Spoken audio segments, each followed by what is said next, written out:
السلام علیکم. میں سید سرور چشتی اجمیر شریف سے گیان واپی مسجد کا جو معاملہ آج درپیش آیا یہ تو پہلے سے ہی ڈیسائیڈڈ تھا. کیا کبھی ایسا ہوتا ہے کہ کوئی جا کے اپلیکیشن دے کورٹ میں فوراً کمیشن بٹھا دیا جائے, 2 دن میں 3 دن میں رپورٹ بھی تیار ہو جائے, اس سے پہلے کہ پبلک ڈومین میں آئے کورٹ سے ایک فیصلہ بھی آ جائے اور وضو خانہ سیز بھی ہو جائے.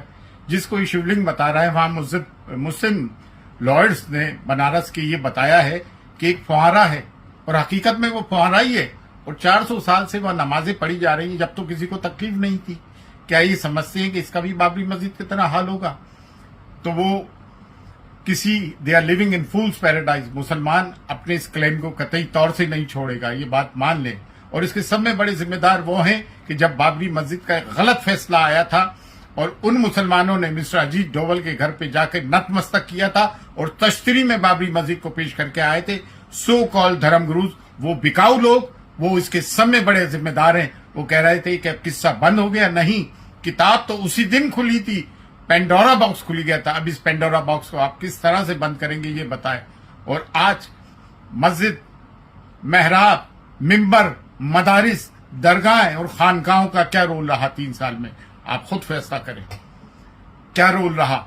صوفیہ, آج کل کے نام نہاد کے صوفیہ جو بات کرتے ہیں گنگا جمنی تہذیب کے, وہ یہ نہیں جانتے کہ اگر الخلق و عیال اللہ واسو دیوا کٹم بھوے کے اگر ہم ماننے والے ہیں تو ظلم اور ظالم کے خلاف آواز اٹھانا بھی ہمارا ہی دستور العمل ہونا چاہیے اور ہمارا ہی دستور العمل ہے. جتنے بھی مشارب, جتنے بھی سلاسل ہیں وہ حضرت علی سے وابستہ ہیں, با اجازت حضرت محمد مصطفیٰ صلی اللہ علیہ وآلہ وسلم جو فاتح خیبر اور فاتح خندق بھی ہے. ہاتھ چما کر نذرانے لینے کو تصوف اور صوفیزم نہیں کہتے ہیں.